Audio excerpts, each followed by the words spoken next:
হরে Krishna everyone, শান্তি servant of কৃষ্ণের আরেকটি নতুন ব্লগে আপনাদের সকলকে স্বাগত জানাই। তো নববর্ষের আগের দিন ছিল চড়ক। আমার বাবার যে বাড়ি সেখানেই চড়কটা হয় প্রত্যেক বছর কালীবাড়িতে। তো এই বছর গিয়েছিলাম বাড়ি, তো সেই কারণে ভাবলাম চড়ক দেখতে যাই আর আপনাদেরকেও একটু দেখাই। এখন তো গ্রামে গ্রামে চড়ক হওয়াটা অনেকটা কমে গেছে, কিন্তু আগে ছোট যখন ছিলাম আমাদের আশেপাশে সব গ্রামেতেই চড়ক হতো। তো আপাতত এইখানে আমি ছোটবেলা থেকে আমাদের কালীবাড়িতে ছোটবেলা থেকে দেখে আসছি চড়ক হচ্ছে। এই বছরও যথারীতি চড়ক হয়েছিল। তো একদম লাস্ট দিন, পয়লা বৈশাখের আগের দিন চড়কের বিকেলবেলা আমরা সবাই মিলে গিয়েছিলাম চড়ক দেখতে। তো দেখুন এখানে চড়কের বিভিন্ন ধরনের এটাকে পুঁঠি বলে, ওই সমস্ত নিয়ে পুজো টুজো করে বিভিন্ন মন্দির থেকে দর্শন করে এসেছিল।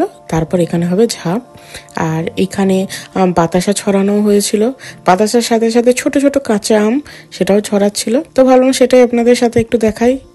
আর নিশ্চয়ই অনেক অনেক জায়গায় যারা আপনাদের বাড়ির আশেপাশে চড়ক হয়েছে, কাদের কোথায় চড়ক হয়েছে অবশ্যই কমেন্ট করে জানাবেন। তো 3টে ধাপ ছিল, কেউ কেউ সেকেন্ড ধাপটাতে উঠছিল, উঠে ঝাঁপ দিচ্ছিল, আবার কেউ কেউ 3 নম্বরটাতে উঠেও ঝাঁপ দিচ্ছিল। তো সেদিনকে বেশ ভালোই ভিড় ছিল একদম চড়কের জন্য, সেই এক একজন করে উঠছিল।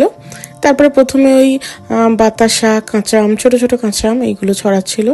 আমরা একটু দূরে ছিলাম তাই সেরকমভাবে পাইনি, কিন্তু অনেকেই ছড়িয়েছে, অনেক সন্ন্যাসীটা ছড়িয়েছে। আর এইটা তো নর্মালি চৈত্র মাসে এই চড়কটা হয়ে থাকে, চৈত্র মাসের লাস্ট ওই 7 দিন বা 15 দিন, আমি ঠিক মতো জানি না, তবে এরকমই দিন করে এই চড়কটা হয়ে থাকে। আমি দেখেছিলাম ছোটবেলায় যখন ছিলাম তখন দেখতাম ঠাকুমার এই চড়কে সন্ন্যাস বা সন্ন্যাসিনী এরকম টাইপের হতো। তো সবাই ওই তারকেশ্বর গিয়ে এই সমস্ত জায়গায় গিয়ে এগুলো নিয়ে আসতো, তো দেখতে খুব ভালো লাগতো। তো এই ছাপের আগে আবার কাঁটাতে একটা শুয়ে একটা নমস্কার করার ব্যাপার ছিল। তো অনেকটা ভিড় থাকার জন্য সেগুলো ক্যাপচার করে নিই। অনেক দিনকার পর আমি চড়ক দেখতে এসেছিলাম, চড়কটা দেখতেও খুব ভালো লাগছিল। আর ইনি দেখুন একদম 3 নম্বর ধাপেতে উঠে গেছে, একদম সেখান দিয়ে ঝাঁপ দিয়েছেন। তো দেখতে তো খুবই ভালো লাগছিল। তারপরে চড়কের উদ্দেশ্য করে সামনে বসেছিল খুব সুন্দর মেলা। তো বাচ্চাদের জন্য বিভিন্ন ধরনের খেলনা বিক্রি হচ্ছিল। আর সামনেই গোপীনাথ আসবে, সেই কারণে মা গোপীনাথের জন্য 2-1টা খেলনাও দেখছিল। তো এখানে বাচ্চাদের বিভিন্ন ধরনের খেলনা দেখে মনে পড়ে গেল ছোটবেলায় যখন আমরাও ছোট ছিলাম, এই চড়কে একবার গেলে খুব সুন্দর সুন্দর এই ধরনের খেলনাগুলো কিনতাম। তারপরে চলে এসেছিলাম মাটির জিনিসের। এর আগের দিন মামার বাড়ির একটা মেলার ভিডিও করেছিলাম, সেখানে আপনাদেরকে বলছিলাম যে মাটির খুব সুন্দর কলসি, হাঁড়ি, তারপরে লক্ষ্মী ভাঁড়, ওই লক্ষ্মীর ছাপি যেটা বলে, তারপর উনান, দেখুন সেইগুলো এইবারে কিন্তু মেলা থেকে দেখতে পেয়েছি।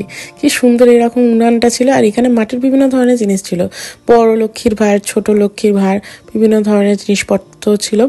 তারপরে ছোট ছোট মাটির পুতুলও ছিল, সেইগুলো দেখতে খুব সুন্দর লাগছিল। তো ওভারঅল খুব সুন্দর মাটির জিনিস ছিল। আর এইটা হচ্ছে কালীবাড়ি, আমার বাড়ি মায়েদের বাড়ি, খালুর কালীবাড়ি, তো সেখানেরই। আর এখানে খুব সুন্দর করে একদম শিব ঠাকুরটাকে সাজিয়েছিল, যেহেতু সন্ন্যাস চলছিল, আবার পরের দিন পয়লা বৈশাখ। আর তারপরে এখানে আমি মা কালীর কাছে মা একটু পুজো দিতে এসেছিল, আমি এসেছিলাম। এখন মাকে একটা ঘটেতেই পুজো করছে, কিন্তু মায়ের খুব সুন্দর মন্দির আছে, যেটা এখন মন্দিরটা আবার নতুন করে তৈরি হচ্ছে, সেই কারণে মায়ের একদম এখন ঘটেতেই পুজো হচ্ছে। তো এই যে দেখুন এখানে একদম পুরো নতুন করে রিক্রিয়েশন হচ্ছে মায়ের মন্দিরটা, খুব সুন্দর করে বড় করে আরো সুন্দর করে হচ্ছে। তো মন্দিরটা তো খুব সুন্দর লাগলো। তারপরে বিভিন্ন ধরনের বড় বাবার কাছে পুজো দেওয়া, অনেকগুলো মন্দির ছিল, মা একটু সেদিনকে পুজো দিচ্ছিল, তাই সবকটা মন্দিরে ঘুরেছিলাম। আসলে অনেক দিনকার পর এসেছি, সেরকমভাবে হয়ে ওঠে না এই কালীবাড়ির মন্দিরগুলোতে আসার। ছোটবেলায় তো অনেক আসতাম, তাই মা বললো আজকে পুজো দিতে যাবো, তো সে কারণে আমরা সবাই মিলে গিয়েছিলাম, প্রত্যেকটা মন্দিরে পুজো দিয়েছিলাম। তারপরে মা এখানে একটা চুবড়ি কিনছে। আসলে যখন বৈষ্ণব সেবা হয় তখন অন্ন আরে ঝাড়ার জন্য একটা বড় চুবড়ি লাগে, তো মায়ের সেটা ছিল না, সেই কারণে একটা করে চুবড়ি নিচ্ছিল। তারপরে চুবড়ি নেওয়ার পর আবার বড় বাবার কাছে এসেছি এখানে পুজো দিতে।